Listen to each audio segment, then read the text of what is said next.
Hello and welcome everyone. This is the Ethereum Engineering Group Meetup, and today we've got Matt Garnett here, and he's going to tell us all about what EIPs are going to drop in 2021. And Matt, why don't you introduce yourself? No problem. Yeah, thanks a lot for having me on, Peter. I'm really excited to go over what's going to happen in 2021 for the Ethereum protocol. But just a little bit about me. My name is Matt. You probably see me more often going by the moniker Light Client on the internet. I am an engineer, researcher at Consensus in a small team called Quilt. We do a lot of research and development on the core Ethereum protocols. We started out doing a lot of work on Ethereum 2, and some of our work on Ethereum 2 led us to Ethereum 1. And a lot of our work on Ethereum 1 has led us to thinking about and understanding and trying to share what we're learning about what's happening and where the Ethereum protocol is going with everybody else who doesn't have time to full time pay attention to what every chat channel is saying. Cool. Well, thank you.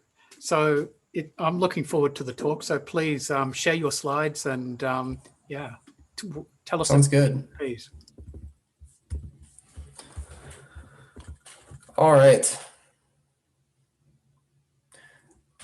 So this talk kind of started as a tweet that I sent out about a month ago. I had a very strongly worded tweet that said 2021 was going to be the most innovative year of Ethereum since 2016. And then I had a long thread of all of the EIPs that I think have the possibility of dropping this year or will influence, what, the direction that the Ethereum protocol is going. And I guess Peter saw this tweet and he thought that this would be really interesting to share with you guys. And I'm really excited to have this opportunity to share with everybody because core development is not something that most people have their eye on. People are generally paying a lot of attention to what's happening at the application layer, what kind of applications are being built. And even a lot of people in the space who are developing products on top of Ethereum aren't paying as much attention to what's happening in the protocol. And I think that doing a better job about sharing this information with people and even involving everyone in the conversation, then we can try and understand what the needs are of people and try and build a protocol that meets the needs that people desire. And this talk is hopefully going to be a little bit back and forth. I think that if I just go through it straight, we're only going to be here for 30 or 40 minutes, but I would love to discuss the different EIPs and changes. So if you have any questions, feel free to just jump in and we can talk about some of that stuff. So before we talk about some of the future things that may happen in 2021, we can talk about the things that we know will happen in 2021. And we know that the next hard fork for Ethereum will be called Berlin, and it's slated to have 5 different EIPs.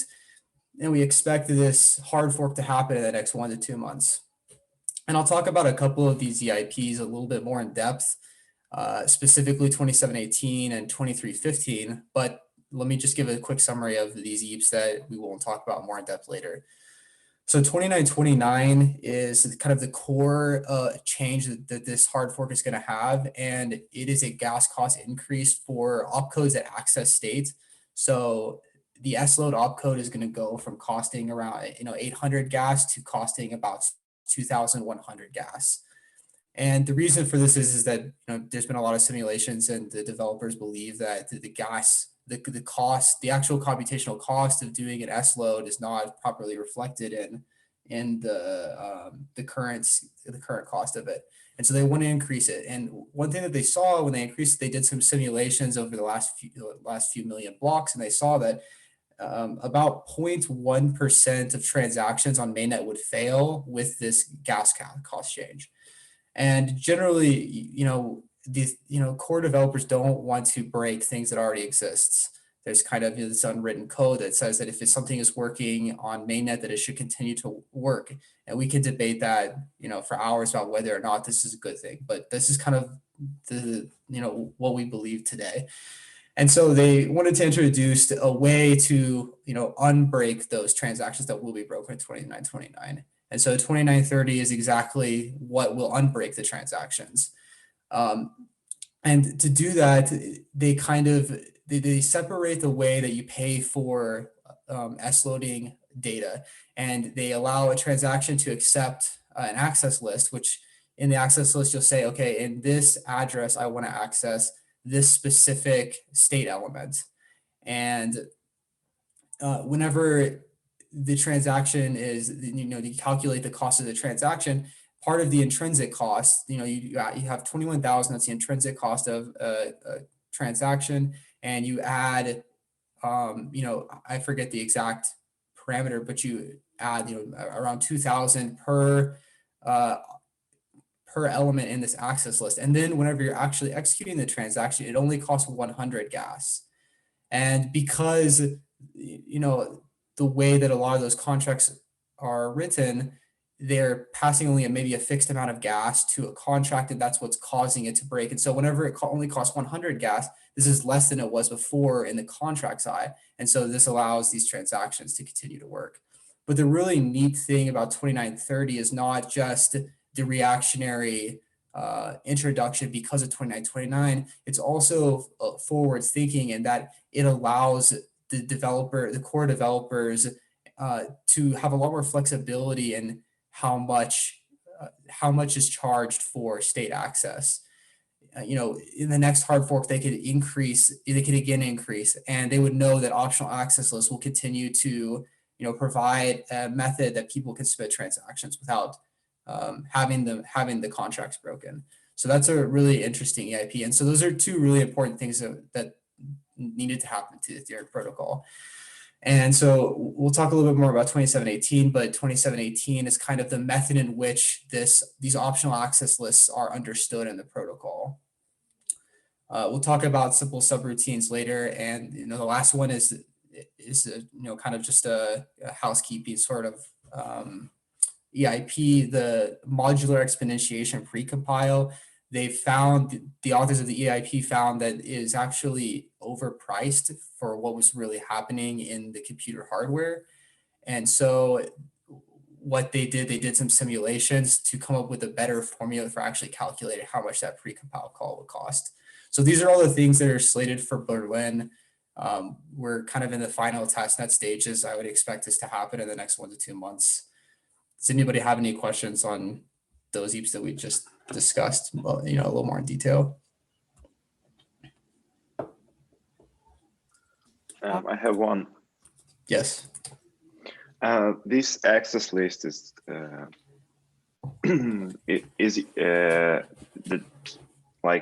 storage slots that are accessed by the transactions are coming along with the transaction, right? Exactly. Yeah. Okay. Cool. Yeah, exactly that. And there's a lot of other nuance about this that you can kind of get into around the ideas of an access list is only as good as the state under which it's being executed. You can imagine that if I create my access list based on a Uniswap transaction that I run at block N and then block N plus 1, it's moved so much that my transaction is no longer valid because there would be so much slippage. And so now my access list doesn't even make sense. And so there are concerns around how, it is pretty rigid in how it's implemented, but for the purpose that it serves of, unbreaking things, it's definitely doing that. Okay. So to start just talking about some of the things that we may see in 2021, it's kind of unfair to go through a list of grand EIPs that are going to significantly change Ethereum without talking about the grandest EIP that's being worked on at the moment, and that's the Serenity EIP. This is something that was drafted, and I think it's in the review stage. And obviously, Phase 0 launched in 2020. But this is a really important EIP because it officially begins this transition of ETH1 and ETH2 sort of being separate entities and having their own mechanisms, which they come to agreements on specifications and stuff. And so this is really the bridge between those two kind of governance worlds. The most important technical thing that it really specifies is just what is the Ether issue and schedule during this transition of having both a proof of work and a proof of stake chain. So in 2021, I expect that we're going to see more EIPs related to ETH2, and eventually I think that everything is going to be merged together, where ETH2 will create EIPs whenever it wants to upgrade, much like ETH1 does today. So the biggest change that I expect, that will really affect ETH1 is probably going to be EIP 1559. And I think that, most people on this call are familiar with it to varying degrees, but just a quick recap of what the change that 1559 will bring to us. Today, if you have a transaction and you submit it, the entire transaction is going to go to the miner. And you can kind of see in this example, like all 100 GWei per gas spent will go to the miner. With 1559, this actually changes so that now a transaction will have a base fee and a tip, and the base fee will be burnt and the tip will be sent to the miner. And there's a lot of reasons why people believe that 1559 is a better fee mechanism. There's a lot of economics that I'm really not an expert on. I would recommend reading, I think it's Tim Roughgarden's paper that goes through the economics of it. But the high level, the way that gas prices are done today is very inefficient. It's kind of known as this like first priced auction. And in the literature, it's been shown to be a pretty inefficient way of doing these auctions. So 1559 is a much better mechanism in that sense. It doesn't make sense how we've kind of implemented blocks today. They're so rigid in the sense that once you have found enough transactions to reach the gas limit, it doesn't really make sense that it cuts off so immediately right at the gas limit, and that there's no slack for it to expand and contract with demand.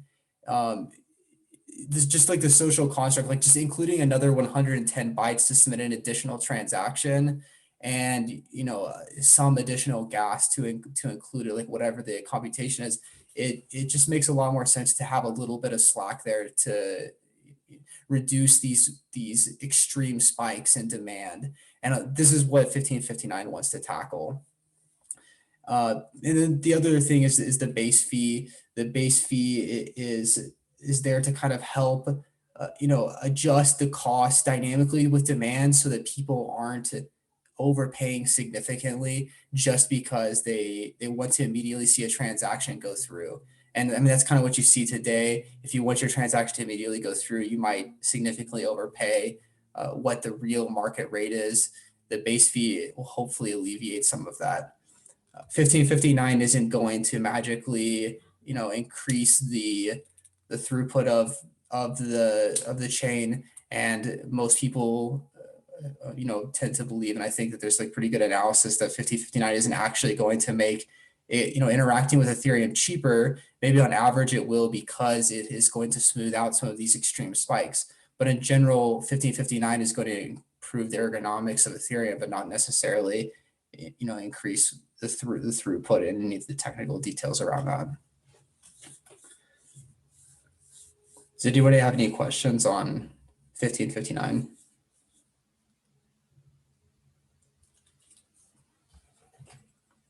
So with 1559, if I've got a transaction, there's no scope for me to be paying, say, 2 GWei for the transaction as the gas price. It's got to be the base price plus something.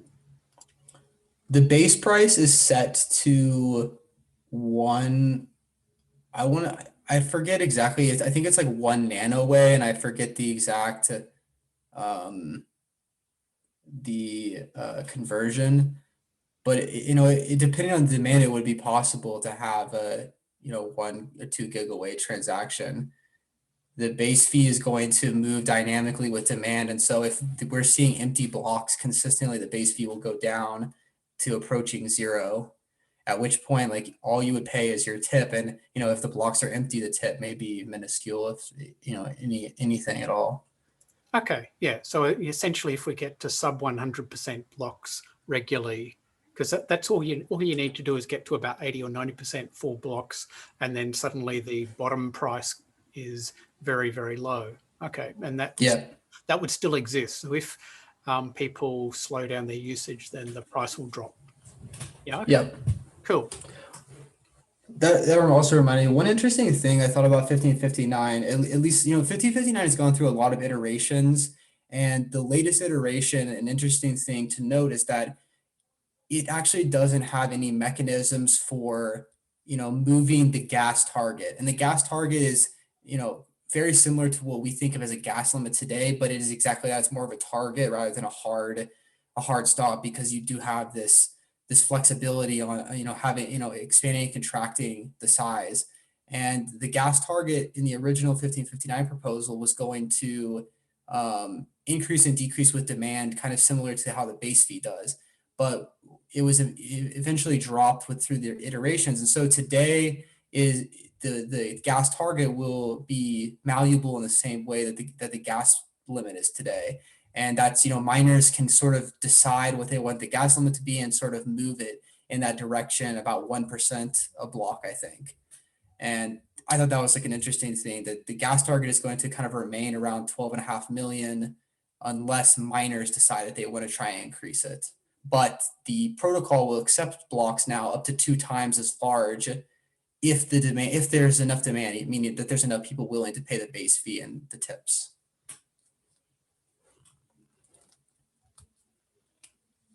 Makes sense. So assuming miners don't change anything, the biggest blocks we might see with 1559 is 25 million gas.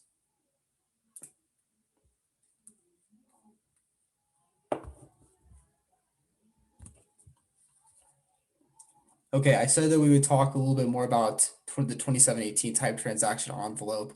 And so this is one of the EIPs that is scheduled for Berlin, but this is a pretty significant change. I think it's like one of the most significant changes to, the actual consensus code in the last few years. I think big changes that we've seen is create to, adding the ability to have arbitrarily sized return data, but things like even changing how you interpret signatures in Ethereum. These are all things that didn't change the structure of consensus objects. And 1559 will change the structure of the block. It will add the base fee to it. But 2718 is the first time that we're really going to change what it means to what a transaction, how it's represented when it's encoded and decoded. And the way that this EIP has been implemented is whenever you want to introduce a new transaction type, you kind of define what the payload of that transaction and what the encoding scheme is. And so there's the possibility of doing RLP. There's the possibility of maybe doing some other encoding schemes. But the way that clients understand how to decode the remaining bytes is they read the first byte, and that acts as a discriminator.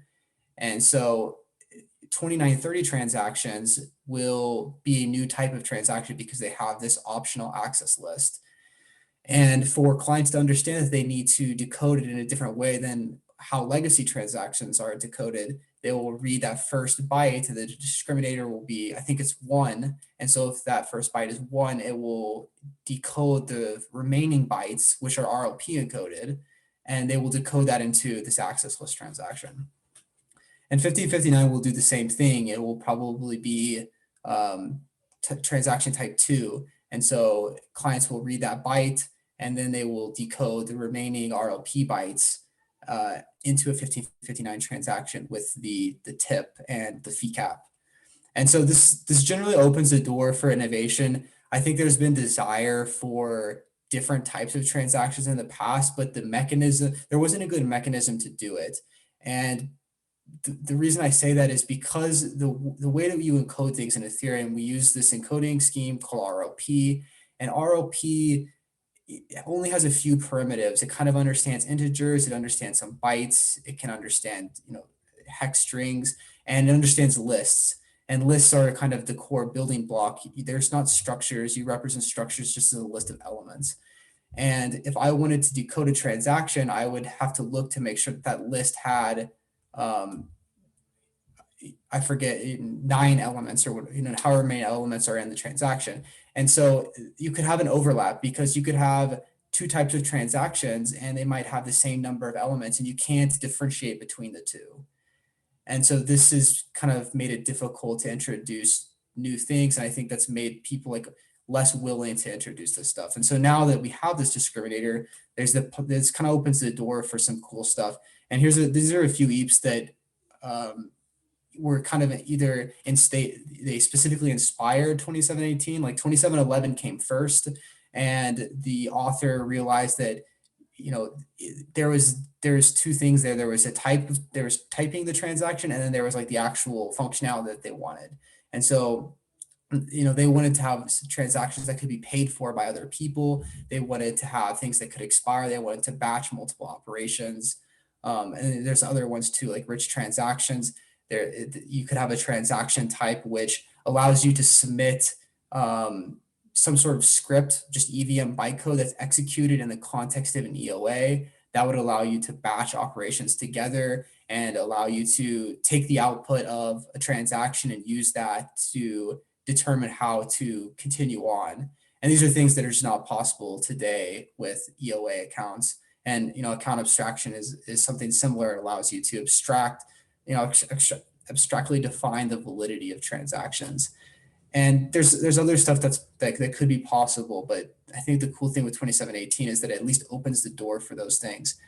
I don't really expect this stuff to come in 2021. I think that 2021 is going to be very busy with 50 and 59 and ETH2 and these things, but maybe in the future we have the primitive now. Hopefully we can add some things that significantly improve the UX of interacting with Ethereum. Could I ask a question on? Sure. Yeah. So you're adding, so a byte gets added to the payload. How is this backward compatible? Is it going to be a protocol version change for the dev P2P? Is that how the clients are going to differentiate that this is a transaction that's got this byte at the front? Yeah, so it's important to break this into two different changes that are happening. The first is that it's first to say like the legacy transactions they stay the same. And and kind of the way you determine if you have a typed transaction or a legacy transaction is when you're RLP decoding it, if the first byte is like a list length prefix that starts with F or something, then that's a list. If it starts with just an RLP byte, then you kind of know that's a type transaction. But there's the kind of two different areas where type transactions come into play. And that's, like you said, dev P2P and then the consensus layer. And it turns out that in the consensus layer, there's no concept of lists of transactions. There is only transactions that you're executing, and then there's the transaction try. And the way that you generate the transaction try is you actually just insert the transactions into a try and then calculate the root of it. And so that doesn't require having a list of them. But for dev P2P, there actually does require having a list of transactions, because whatever you request or whatever you're, just propagating new things that you see, you send, an RLP encoded list of transactions. And there was a lot of debate about how exactly to encode this. And there's a lot of different ways you could do it. But what they ended up deciding is that the way that legacy will stay the same, but the way that type transactions would be encoded is you would encode the type transaction, like we said. The first byte will be the discriminator, and then the rest is the payload. And then you would RLP encode that as if it was an RLP string. So the prefix will be B, and then whatever the length is. And so that way, whenever clients are reading dev P2P messages, they'll say, okay, that was a legacy transaction. I understood that. Okay, the next thing is an RLP string. Let me decode that string, and then let me decode the inner value of it to get the type transaction.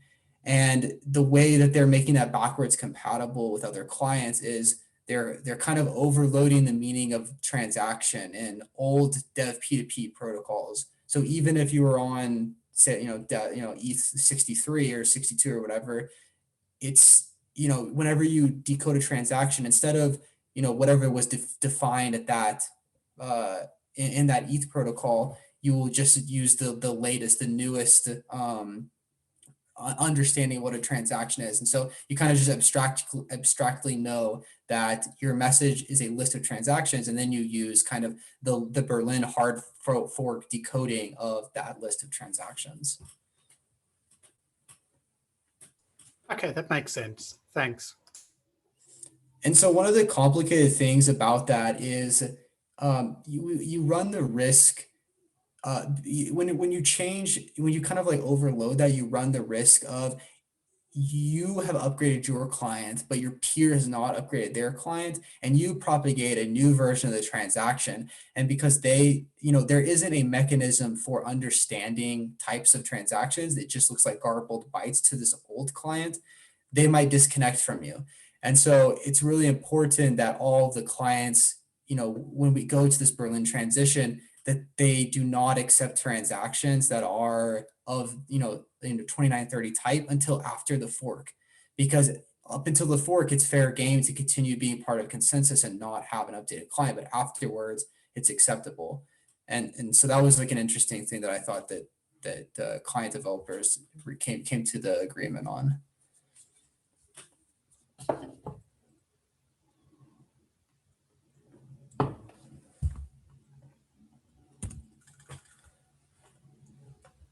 Okay, so the next one wasn't actually in the original list of EIPs that I wrote on that Twitter thread, but this is 2935 save historical block hashes.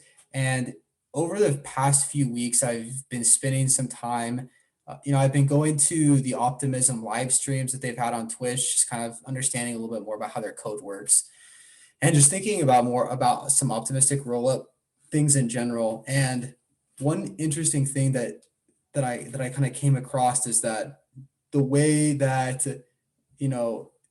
optimistic rollups kind of work today is that they generally have to take the input transaction, because whenever you submit a state transition for an optimistic rollup, you have to submit your new root and you have to submit the transactions.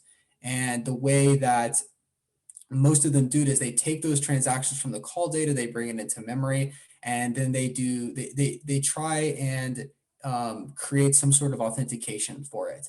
And so they generally try and hash them and create like a root. And the reason they do that is because there is an inherent limitation on what the protocol can serve for block hash. Block hash will only return they can only return a hash from the last 256 blocks. So I can't go to a contract today and say, what is the Genesis hash of Ethereum? Because that's more than 256 blocks old. And block hash is not really used for many useful things as far as I'm aware. I did a little bit of analysis, and I think it's generally just used as like a pseudo source of randomness. So people aren't using it as like an authentication of what a block was. And so, for pseudo randomness, you just need the last 256 blocks. That's really no big deal. But if you want to prove something about a certain block, then it can be particularly helpful to have more of those, because if you want to prove something beyond 256 blocks, you have to include every single block, starting from that 256 block and prove all the way down to where you want to go, and then hash all of that input data and create, make sure that the roots match up. And so it's really expensive to do that on chain. And optimistic rollups would benefit hugely from, just taking advantage of what clients already do, because clients already calculate these transaction roots. It's trivial, to just create proofs against those blocks. It's just the block hashes aren't available. And and the unfortunate thing is that because the way that this system is set up, where you only have that limited number of blocks, and the optimistic rollups have to implement their own hashing schemes.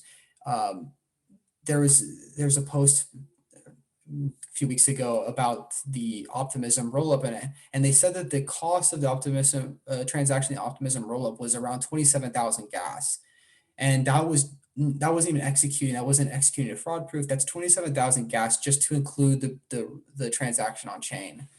And that's a lot higher than what the theoretical best we could do is. Because, if you say a transaction is on average 110 or 120 bytes, and the gas cost of the transaction is, or the gas cost of a byte of call data is 16 gas, then, you should really only be spending, a few thousand, 2, 3, 4,000 gas per transaction. And so they are coming in around 5 times, potentially 6 times worse than this. And the reason is because they have to do all of this work to calculate the routes and bring the call data into memory and operate on it, whenever clients are actually doing all of this already. So 2935 is, I'm really talking more about it as just like the general idea of making historical block hashes available. The way that 2935 does it is actually really interesting, and it's not really clear if that's the best way or the preferred way to do it. But it says that we should introduce a new precompile, and that precompile should have some certain state layout where whenever a new block is minted or mined, you just put the root of that block into a certain storage slot in that, and then you just calculate it as part of the state trie. And the reason that they do this instead of create a new data structure is just philosophically, if you think about a state transition for Ethereum as, the input is a block, the current state trie, and a transaction, then, or I guess the transaction made the block. So it's just a block in the state trie, then, that's a really simple formula. And if you had to add another data structure to keep track of the block hash, that would be 3 inputs. And so philosophically, I think that that's why they put it under the state trie rather than a separate thing. If that's the best thing, that's not really clear. But I do think that in general, having the historical block hashes is really important. And I think this has a really good chance of being included in a hard fork this year, because it's something that's been desirable even back in 2016. I think that I think EIP 98 or something was talking about the idea of having these historical hashes available. So this is something that I really think is likely to happen this year.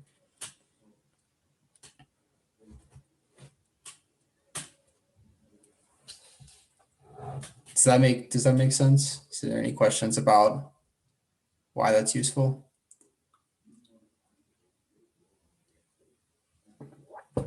No, it sounds good. Cool. Okay, so EIP 3102, the binary trie structure. This is an EIP that describes how to change the current state trie, which is a modified Patricia-Merkle tree, which is a hexarray trie, meaning it potentially has like 8 nodes coming out of some sort of extension node, to a binary trie where each node only has 2 children maximum. And there's a lot of reasons for it. Why did they go with hexarray state trie in the very beginning?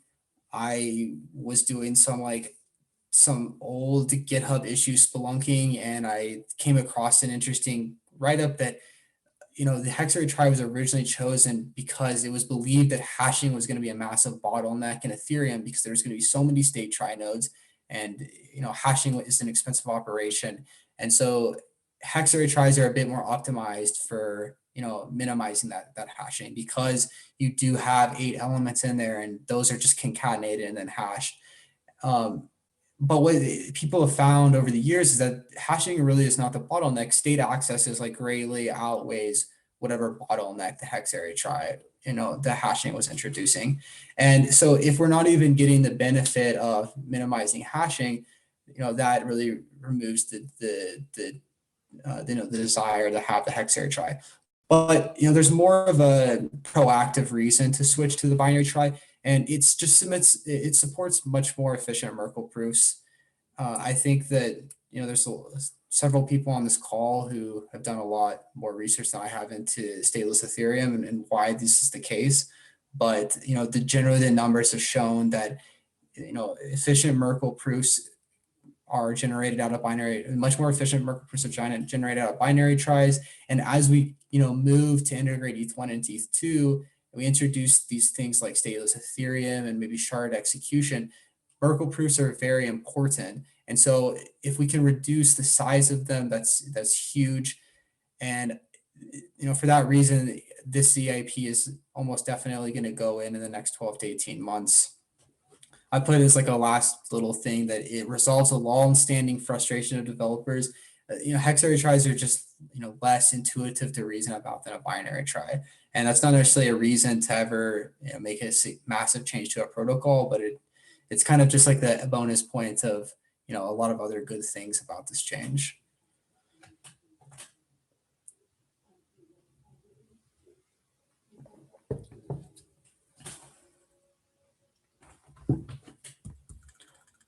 All right, we'll go on.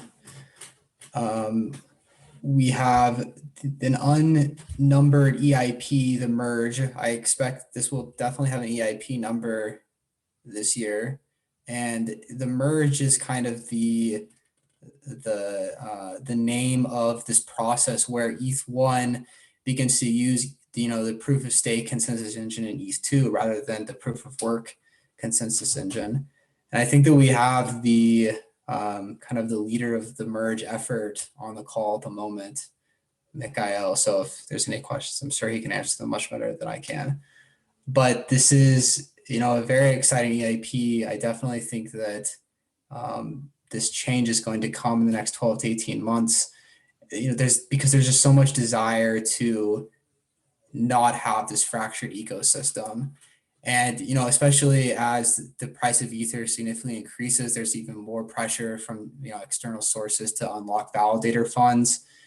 And, I didn't write this down, but, there's also pressure from miners with 1559. There's a lot of changes that are happening to the ecosystem.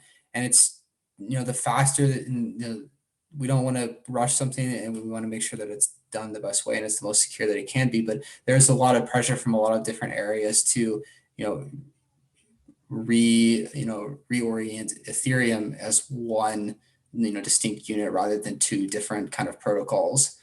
One important thing to mention is that the merge itself is, a very specific piece of the, Ethereum upgrade path. And there's a lot of things about Ethereum 2 that are said that say, Ethereum 2 is going to make Ethereum so much more scalable. And I don't want people to get the idea that as soon as the merge happens, that they're going to be able to submit more transactions at cheaper prices, because the merge is just a very small piece of that. There's a lot of other things around increasing the data availability, and that's a completely separate topic. And it turns out that those aren't even like serializable projects. Those are things that can really be done in isolation, and it's really about which ones are complete first that goes in first. And so we may end up seeing that the merge happens before we have the scalable data availability layer. And if that's the case, then no, just using ETH2 consensus engine won't necessarily, lead to a much more scalable system. Thanks, Matt, for describing this. Yeah, it's definitely gonna be like an EIP this year. One of the biggest challenges is to pass this EIP through the all core devs governance process. So we'll see. Actually, we're about to start moving to the all core devs like since this week. That's awesome. Excited to have everyone discuss it more. So we'll see how it goes. Yeah. Fingers. Yeah, definitely. Yeah, I was just going to ask to the previous slide as well, to ask the question. Yeah, the binary trie structure, as Joseph just posted in the chat. So there is also a Oracle trees that have been proposed by Democrat recently. There isn't the EIP yet, right? But this is probably one of the alternatives to the binary trie structure.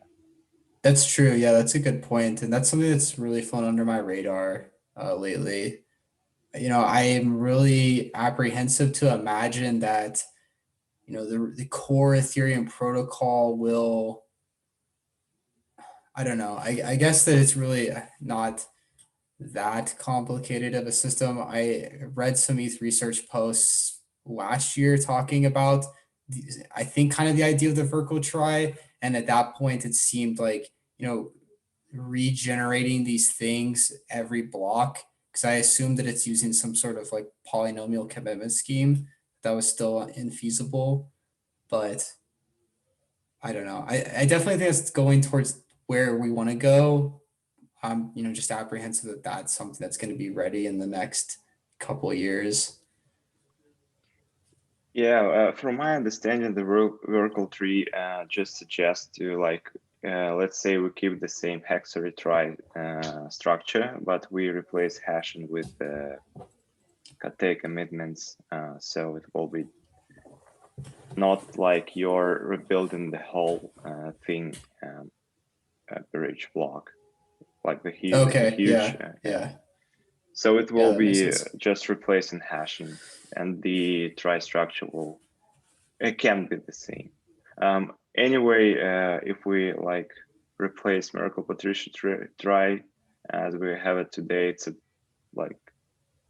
break and change to the applications probably, because I'm not aware, but probably some applications really use these Merkle proofs built against these trie today. So it's a huge change, I think.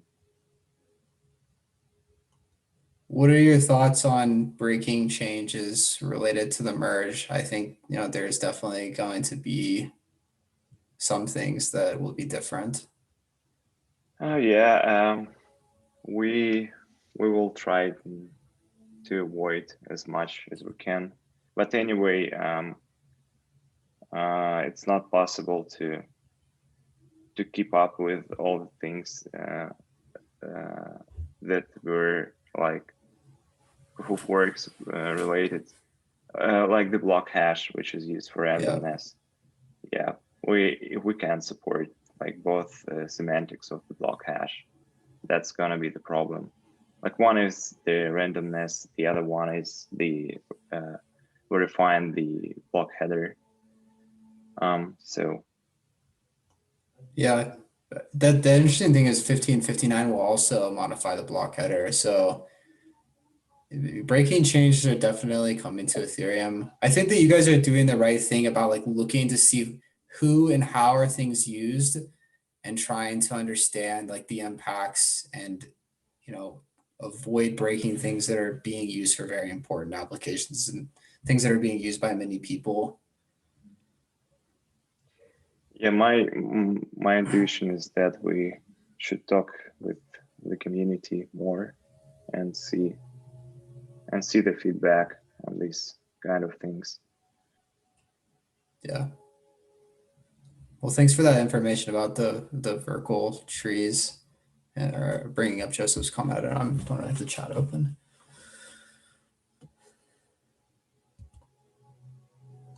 Any other questions for me or Mikhail about the merge? Oh yeah, I wonder during all these mergers, how much does it impact everything that many people with wallets are not really participating. You see all the speculation going on, buying all the cryptocurrency. How would you guys say it's really sort of slowing progress and distracting that not lots of these people aren't really as involved, even though they have the currency? I don't think that that's necessarily slowing anything down. The goal of the merge is to allow for, to the highest degree possible, everything to continue operating the same. And I don't necessarily think that demographic is someone that is significantly, guiding us to the future, deciding future changes for the Ethereum protocol. Oh, but in sort of majority voting and all that. I mean, if you ask people to vote and then there's no sort of feedback. Okay, yeah, I see. This is the most complicated thing about governance, right? You have all these DeFi governance projects with, you can just buy tokens to vote for things. and that doesn't necessarily create the best outcomes. I wouldn't want the Ethereum protocol to, be a plutocracy where you can just use a token to vote. But it does, if you don't have a token to vote, then you don't have a great metric that you can just look at and say, oh, this is what majority said, and so this is the best thing to do. And so it creates like a very murky water to, try and get feedback from different groups of people and understand what the community wants. Yeah. I don't know if I'm getting to your question. I may still be misunderstanding it. Oh, it makes more sense. Yeah. Thanks. Okay.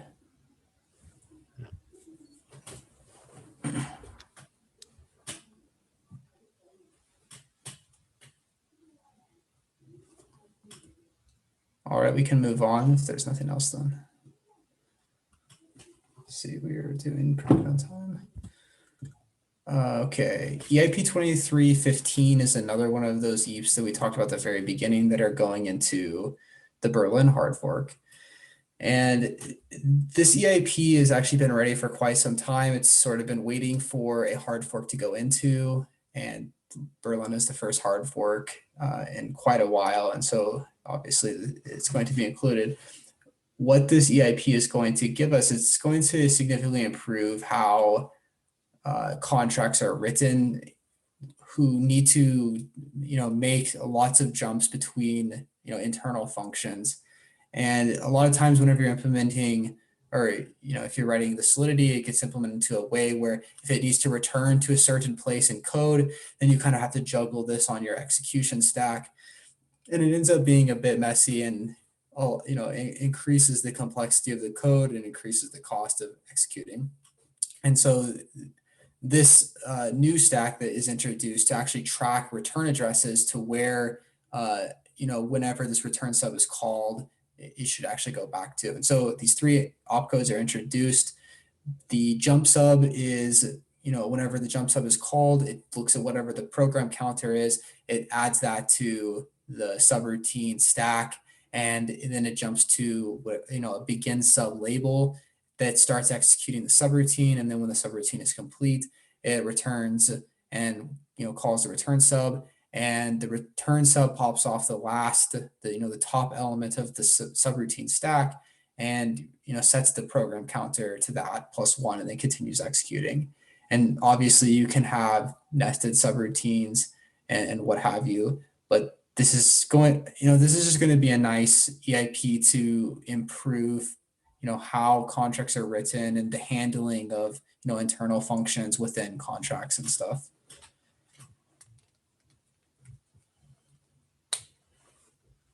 Any specific questions on this one?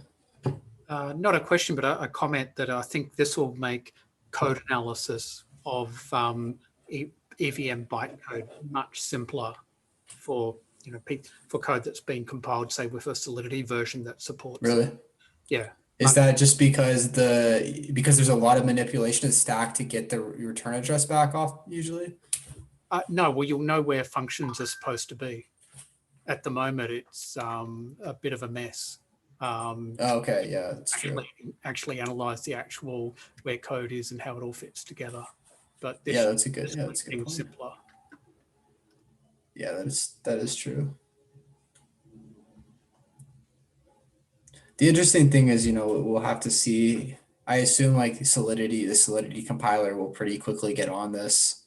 But it will be interesting to see how contracts are written with this will compare, in cost and how they look at the bytecode level to ones that are kind of compiled with like the legacy forks in mind. Yeah. Susie obviously had some ideas on that. Forgetting what Susie said, I mean, I assume you'll have a begin sub would replace a jump dest, and your jump sub is going to be just another jump. So those two aren't going to add anything. And the return sub is going to replace a return. So I don't think it's going to make your code any bigger. So you're not going to be paying more to store the actual contract. And I assume they'll be priced in a similar way to the existing opcodes. So it shouldn't change price or size of a contract. That's my guess. I would also speculate, not having any knowledge at all and just guessing, but I would have thought that the Solidity team would have an alpha release that produces this stuff already. And if you maybe, turn the right sort of, like options on, you might even be able to produce this sort of contract. That'd be a speculation, but That would be great if that was the case. yeah. But we are in the field of cryptocurrency and blockchains, and so nothing's ever given. Yeah, well, one of the big pushes for this EIP was the bloke who used to be the head of security, and I can't remember his name off the head. But Greg Colvin? No, for Ethereum Foundation. Oh. Is it Martin somebody or other? I can't remember. Martin Swende was the co-author, I think. Yeah. And I think he and Alex, who works on the Solidity compiler, I think they were having big conversations on the Ethereum research Discord channel, and that's back months and months ago. So actually back in mid last year. So I reckon they've probably got a version ready to go. Yeah, that makes sense.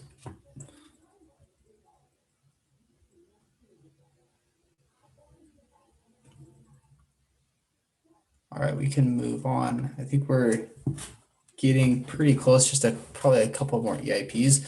Another smaller EIP is 2937. This is an EIP that introduces a set indestructible opcode.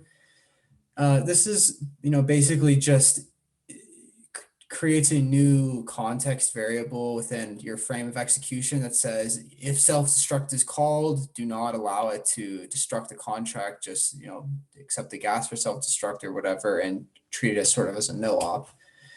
And there's a lot of different reasons why you might want this. If it's a library contract, it might be nice to reason about that contract is always going to exist.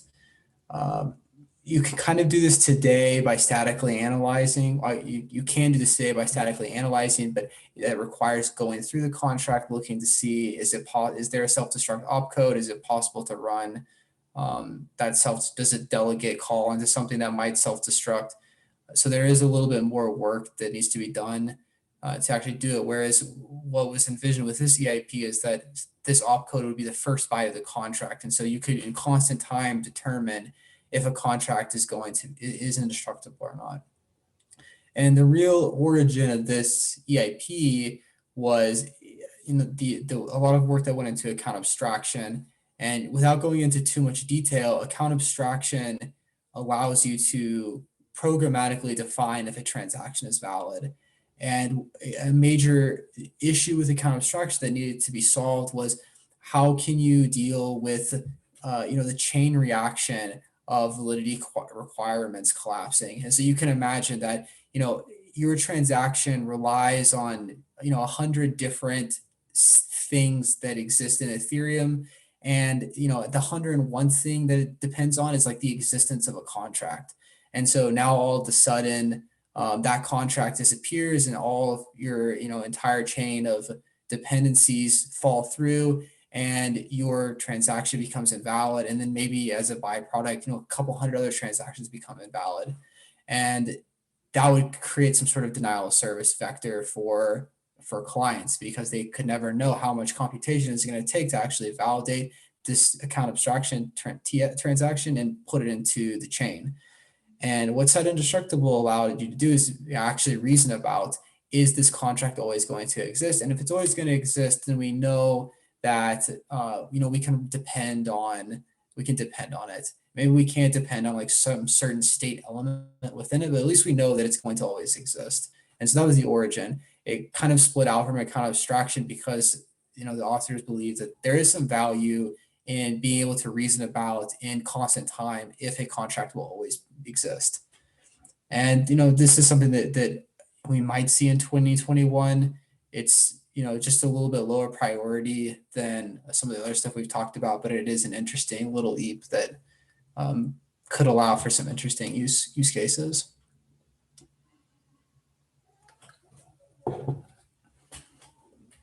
probably not many questions on that. I think it's fairly self-explanatory.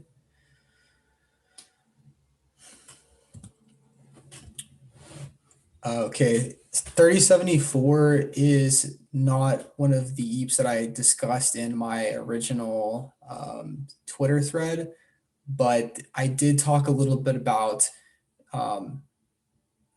kind of this field of ideas that I think Ethereum is going to see in the next like 1 to 2 years, and that the idea is that there's a lot of things that people want to do with an externally owned account. They want to be able to send multiple transactions at once because A, it's easier from a UX standpoint, and B, it should be cheaper because a significant part of a lot of transactions is paying 21,000 gas just for the intrinsic cost. And if you could amortize that across 10 transactions, that would significantly reduce the cost of actually interacting with the chain. And sure, you could have a smart contract wallet that does these things, but smart contract wallets still haven't really got the adoption that we would like to see, and they're just really expensive. It requires some upfront costs to actually deploy. And so there's been a lot of thought about how can we provide some of these things that people want. And this is a EIP by one of my colleagues, and I originally was kind of against it, but I think I've like really come to think this might be the best way to go forward, because it is really a primitive that allows for a lot of other things to be built on top of it. And that's kind of the soul of Ethereum, is creating an environment where you can arbitrarily define, you can programmatically define things, and things aren't rigid. And so this precompile, basically the input is some call data and a signature, and this precompile will do an EC recover on the signature and see what the address is, and then send the call data on to whatever the target address was, and it would set the message of sender to the recovered address. And so like immediately you should realize this would eliminate the need for this, this idea of meta transactions, because meta transactions came to be because there is no way to set message.sender without going through a contract or something. There's no way to emulate message.sender being equal to an EOA. And so that's exactly what this EIP would allow. And the really cool thing about this EIP is that because it is a very simple primitive, it would allow for smart contracts to be built kind of around it, which would allow for batching transactions. Because you could imagine that there might be a smart contract out there that the input is just multiple call datas and multiple signatures, and you could send all of those, and it would just it would send it to one by one to the precompile, bounce it to the target, run through all of that, and then come back and execute the next transaction in the batch. And this could be done with an EOA. And so I really like how it's very simple. Other solutions that we kind of saw earlier was 2711. That was the original idea of like sponsored transactions, batch transactions. That requires a new transaction type. There's a lot of rigidity about how to think about what's possible there. I wrote an EIP 2733, which is a transaction package which has a lot more bells and whistles to it, but significantly increases the complexity of the protocol, the complexity of reasoning about transaction validity. Whereas 3074 is, it's a lot simpler of an idea and really provides like the maximal amount of flexibility that a solution that you're looking for should have. Any questions on this EIP?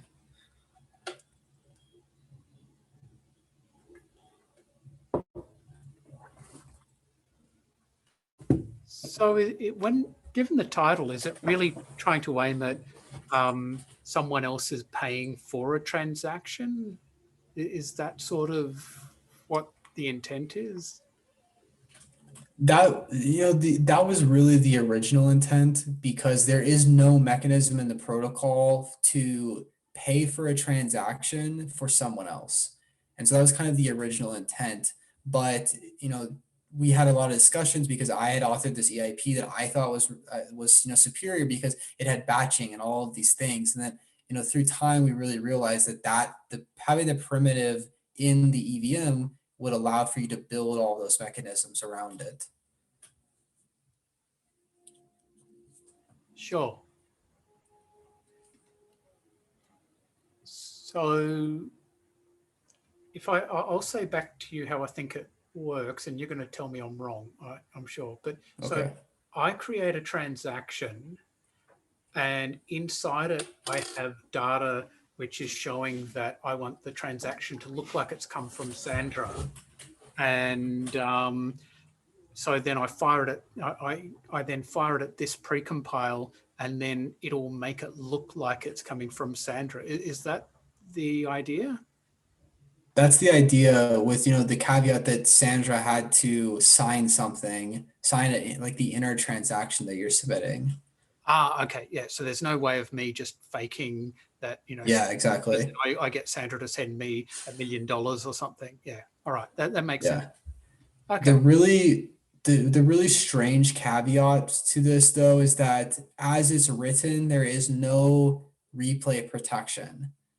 And that is seemed really weird, and it came out of a lot of discussions about how this thing should operate. And we really kind of came to the realization that if you sign something you're not supposed to, you can get in a lot of trouble. That's just how it's going to work with private keys. And so we really need to build systems that avoid people from signing things that they shouldn't sign, and we should allow for these smart contracts that exist around it to do replay protection. And the cool thing about that is that it really opens the door for what is possible with replay protection.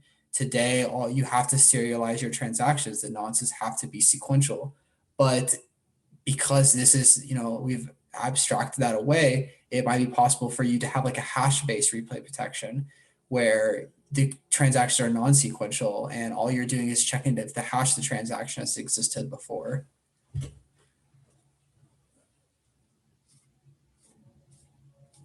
It puts a lot more onus on the smart contract developer to make sure that, say if there was a system for voting and you were allowed to vote more than once, that you then, whoever creates that voting contract, make sure that there, you can't replay the same vote transaction, for instance. Yeah, definitely. Okay. That's definitely the biggest question mark in this EIP. It's something we feel like that's the right way to go. There's still probably some more work to really understand, does this fully make sense? And I expect there's gonna be a lot of pushback because it is pretty radical to not have a replay protection in a protocol enshrined thing. But yeah, I think it's interesting. I reckon there'll be, if it goes through, people will muck it up, and then there'll be people who will exploit it, and then researchers write research papers on how it was exploited. Yeah. Yeah. I mean, that's the only guarantee in this world, is that people will muck it up.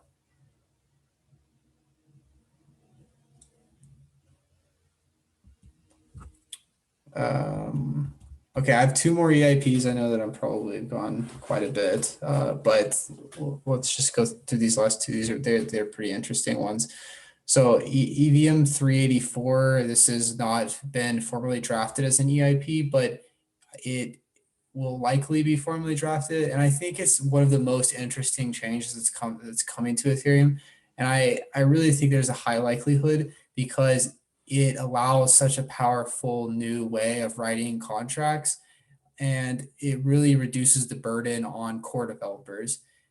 Today, if you want to interoperate with another chain that uses a different crypto primitives, or you want to use a new crypto primitive that hasn't been supported in a hard fork yet, you basically have luck. Your best option is to implement these really expensive operations, these really expensive modular operations on integer sizes that are bigger than 256 bits. You have to emulate that in EVM, and it's incredibly expensive to do. But this EVM 384, the paradigm behind it is that what if we reduce the bottlenecks that exist in cryptographic computation? And it turns out like a lot of those bottlenecks don't really have to do with the glue code that kind of take in, some result and move it to the next thing. It's really all about the big integer, arithmetic. And so EVM 384 defines a few modular math operators that operate on a 384-bit field. And, that could be increased to, whatever other, size fields that are, really relevant for the crypto primitives that are coming out. But right now, 384 is enough to do BLS 12381, which is kind of the big one that people are wanting to see in Ethereum 1. But this is like such a cool EIP because, if you want to put crypto into ETH1, it's very complicated because, if clients use different libraries for those crypto primitives, because the core developers aren't going to write an implementation of BLS 12381, they're going to use a library. And if different clients use different libraries and there's some weird edge case where maybe they disagree, that creates a massive consensus failure. And that's something that people don't want to have. If everybody uses the same library, then you kind of have the same problem where, oh no, what if there's like this weird edge case, then we're kind of stuck with this forever. And that's like a protocol thing. And so core developers feel like they really need to audit these libraries to make sure that they're doing the right things. And so there's a lot of burden on core developers. Whereas with 384, it's permissionless. Anyone can write an implementation for BLS 1231, and we can have people in the community audit it. And there's not the reliance on core developers to kind of do everything. It kind of like, pushes out and delegates some of that work onto the community. If they really want a crypto primitive, then they'll implement it and they'll, fund people to review it and to ensure that it's safe and does the correct things.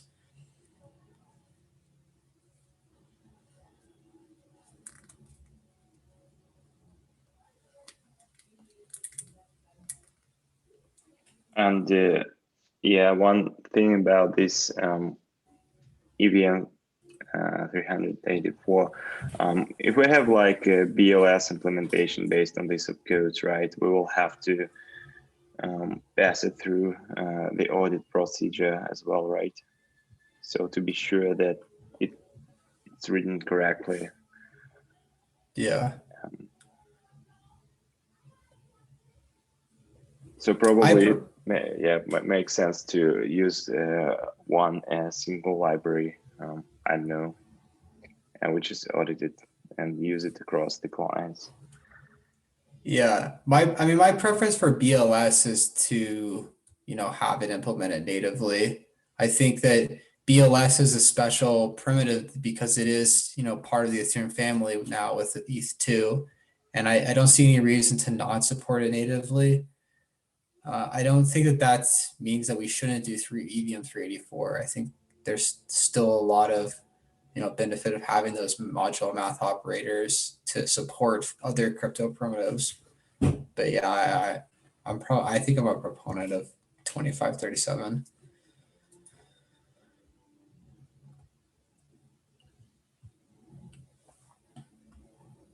Okay. This is the last one. This is a pretty quick one. And this is something that actually, is pretty old. This was implemented last year. I think it was even finalized last year. This is the upgrade to the ETH Wire protocol. And the really cool thing about it is that it significantly reduced the bandwidth that clients were using. And the reason why is that before, whenever you were a client and you were peering with people, as soon as you saw transactions come in and they were new to you, you sent it to all of your peers. And so there was like this crazy like swarming effect where, there was a lot of duplicate information being sent over the network. Because if you've peered with like multiple people and they've peered with some of your peers, and you're sending all these transactions back and forth, like you're going to see some transactions you've already seen just because your peers are just seeing it for the first time. And so this was causing bandwidth usage to be quite high. And ETH65 introduced this new way of propagating transactions where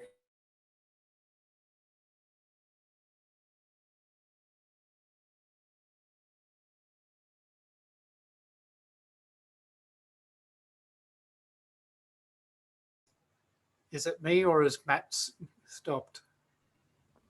Yeah, no, Gone. Peter, I think it was Matt. Yeah. It's all gone. Hello, Matt. Can you hear us?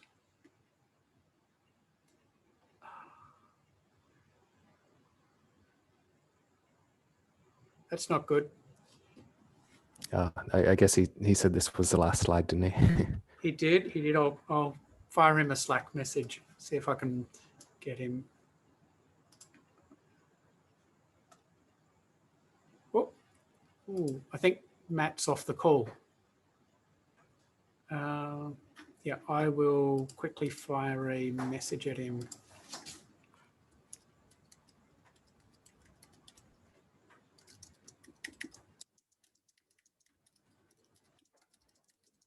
Ah, there he is.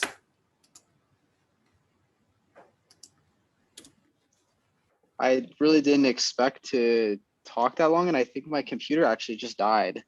I know, So but it's I'll grab okay. my charger. I don't know if I'll make it back onto my laptop in time. So I can share my slides and you can talk. You're on your mobile at the moment, are you? Yeah, I'm on my mobile. Yeah, okay. I'll present. Actually, I'll get out of that window, move this window over here. Yeah, I've done this before and done it wrong. Okay. And then if I go share screen, Google Chrome share. All right.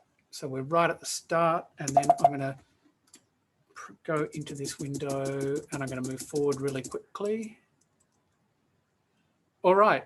So back over to you, Matt. Can you see the screen? I see it. Yeah, thanks for pointing that out. This is very helpful. Yeah, I really only have maybe one more minute on this slide, and that's pretty much the presentation. But just to close this out, I think I was just discussing like how and why does ETH65 significantly reduce the bandwidth that the clients are incurring. And the way that it does it is, instead of always propagating all of the transactions, you receive the full transactions, it would actually only send the full transaction to a square root number of peers. And all of the rest of the peers would receive just a list of new transaction hashes. And that would allow your other peers to see, the transaction hashes and then compare them to what transactions hashes they've seen. And if they haven't seen certain hashes, they can request only those transactions. So it creates a much more efficient protocol of propagating data. And it turns out that that's actually exactly how blocks have been propagated in the ETHWire protocol for a number of versions. Before, you don't send a full block every time to all of your peers. You only send a full block to maybe a square root of your peers, and you just send the new block hash to the other peers. And if the peer hadn't seen that block yet, then it might actually request to have the full block sent to them. The reason that I put this in, this presentation though, is that Go Ethereum is planning to deprecate all of its protocols below ETH65 sometime this summer. And that was kind of the outcome of the discussions about, how to do 2718 transactions and this weird thing about overloading transactions with these type transactions. And so the outcome of that was that they would just deprecate. And so all of their clients will have to be on ETH65 or greater this summer, or they're going to kind of be ostracized from communicating with guest nodes. Okay. That's interesting. So I guess all the other clients have to update and be ready. And I guess it's got to go in a hard fork so everyone knows which block to switch on. Well, actually, I don't think that it would be a hard fork, because the dev P2P layer is more of like an agreement among clients. So, you don't have to, for ETH65 or ETH66 that's kind of being built, they don't have to do it at a certain block number. You just kind of roll it out to clients. And, when you're negotiating your connection with another client, they're going to tell you what their capabilities are. And so if they are ETH65 capable, then you could communicate with that protocol. If they're not, you would drop down to 64, 63, whatever they're serving. Yeah, that makes sense. Yeah, that's right. Yeah. So it's all a matter of all the other clients have got to upgrade, otherwise they won't have a common protocol version that they share. Yeah, exactly. Okay, makes sense. All right, I'll move to the next slide. Yes, please. So that's my contact information. Thanks a lot for listening and the questions. I definitely appreciate it.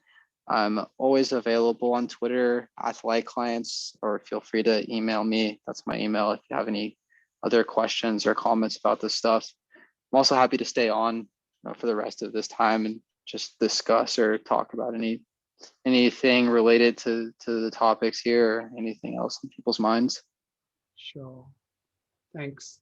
And well, thank you for your talk. And but before we thank you, we'll quickly go through this so that people know what's coming up.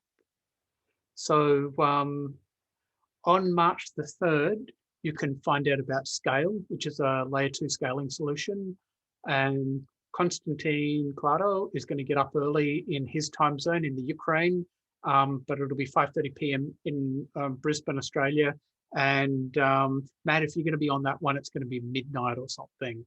So yeah. Sweet. Yeah, and then after that, we've got the cross-chain workshop, which is actually now going to be done just across 2 days rather than 2 weeks.